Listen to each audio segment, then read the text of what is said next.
do Senhor Jesus.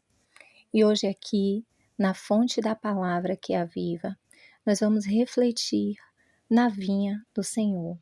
Essa parábola, ela está lá em Isaías, no capítulo 5. Nós vamos estar lendo do verso 1 ao verso 6. O verso 1 começa dizendo assim: Agora cantarei ao meu amado o cântico do meu querido a respeito da sua vinha. O meu amado tem uma vinha em um outeiro fértil. E a cercou e a limpou das pedras, e a plantou de excelentes vides, e edificou no meio dela uma torre, e também construiu nela um lagar. E esperava que desse uvas boas, mas deu uvas bravas. Agora, pois, ó moradores de Jerusalém e homens de Judá, julgai-vos, peço, entre mim e a minha vinha. Que mais se podia fazer à minha vinha, que eu não lhe tenha feito? E como esperando eu que desse uvas boas, veio a produzir uvas bravas? Agora, pois, vos farei saber o que eu hei de fazer à minha vinha. Tirarei a sua sebe, para que sirva de pasto, derribarei a sua parede, para que seja pisada.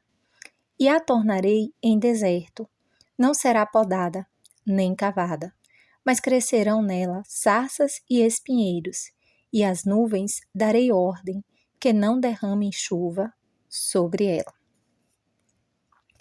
Então, a gente pode refletir muito nessa passagem aqui. E algo que fala muito forte ao nosso coração é que a vinha, ela é o fruto, né? As uvas, elas são o fruto. Mas aqui logo no início, a gente vai ver que tinha, né, um terreno, um outeiro fértil. Tinha uma vinha. Ou seja, o Senhor Jesus, quando ele se sacrificou por nós, foi o Senhor nos limpando, nos lavando do nosso pecado, né? Se você observa esse local, essa vinha, ela era um outeiro fértil. Mas aqui vai dizer que o Senhor a limpou. O Senhor nos fez para produzirmos, o Senhor nos fez capacitados para a palavra dele, para as boas obras.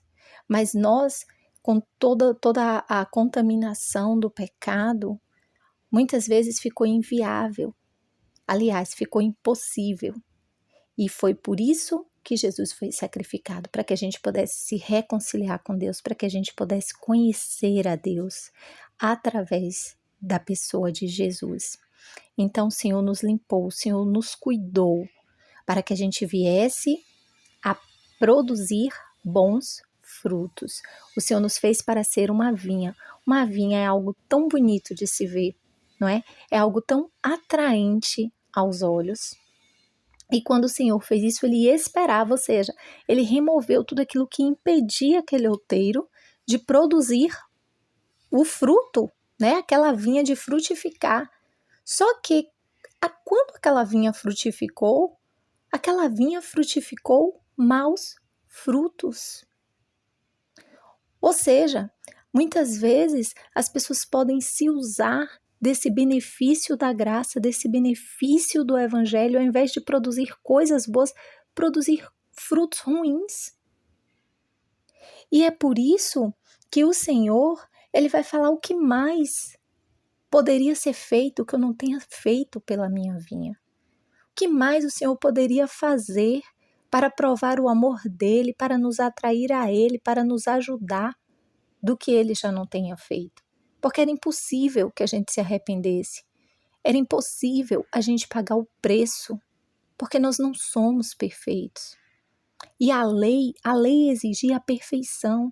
Então Jesus veio para que a gente pudesse ter a oportunidade pela graça, para que fosse pelo crer, pelo conhecer o Senhor.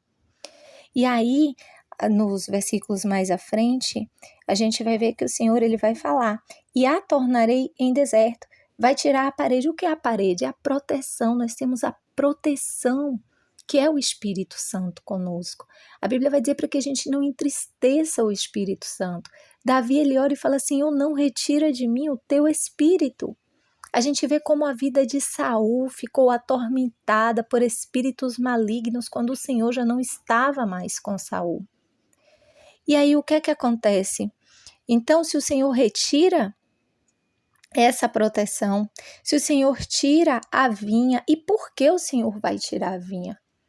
Porque ao longe, quando você vê uma vinha, ela é atrativa.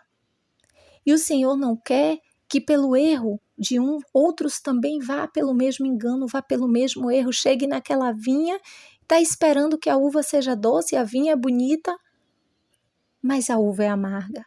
E nós temos que ter muito cuidado quando a gente fala da palavra do Senhor. A gente tem que ter muito cuidado como a gente vive a palavra do Senhor. Porque muitas vezes a gente até atrai pessoas que veem a nossa vida, mas a gente apresenta um evangelho de uma forma errada.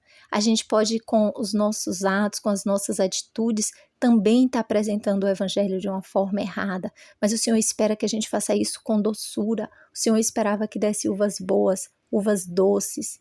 Então, nós temos que ter essa consciência de como vivemos, já que nós declaramos que a nossa vida é do Senhor e, de fato, o corpo que nós temos, quem nos deu foi o Senhor. O ar que nós respiramos, quem nos dá é o Senhor. Agora, o Senhor também nos deu a livre escolha, que a gente pode escolher o que nós queremos fazer da nossa vida, mas o que nós não podemos é querer fazer algo diferente de encontro aos planos do Senhor, que é o quê? Distorcer a palavra de Deus, usar ela de uma forma que traga prejuízo, de uma forma enganadora. Temos que ter um viver condizente, porque não adianta nada a gente pregar algo e viver outra coisa. Não somos perfeitos, temos pecados, mas temos que estar sempre tendo um coração sincero diante do Senhor. Amém? Tanto que o verso 7 vai estar falando aqui, né? Que a vinha do Senhor dos Exércitos é a casa de Israel e os homens de Judá são a planta das suas delícias. Quer dizer, qual a expectativa do Senhor? É que Ele possa se deliciar com a nossa vida. Porque Ele já fez o que não podíamos fazer. Ele já nos limpou, Ele já nos lavou, Ele já nos capacitou para darmos bons frutos. E então, o que é que fala aqui? E o Senhor esperava que exercessem juízo. Mas o que é que eles estavam fazendo? Opressão. O Senhor esperava que eles exercessem justiça. Mas o que é que o Senhor estava vendo? Clamor. Então, nós temos que tomar posse da palavra do Senhor. Nós temos que fazer parte desse projeto maravilhoso de salvação, para que mais pessoas conheçam a graça, para que mais pessoas possam vir a desfrutar de todas as bênçãos que o Senhor tem. Muitas delas que nós, como convertidos, como aqueles cristãos, né, que creem no Senhor Jesus, já desfrutamos. Amém? E é por isso que o Senhor, quando a pessoa ela produz maus frutos, o Senhor não quer essa pessoa ali levando outras ao engano. Então ele retira a vinha. E quando não há vinha, quando não há proteção, então o pecado contamina totalmente. E quando esse pecado contamina totalmente, qual é a analogia que nós temos aqui? Sarças e espinheiros. Porque, com certeza, passear, né, numa vinha é algo muito maravilhoso, mas ninguém planeja passear no meio de espinheiros. Não é nada agradável, não é verdade? Então, vamos refletir, vamos buscar realmente viver a palavra de Deus, para que aí sim a gente também possa ver cumprido em nossa vida a palavra do Senhor.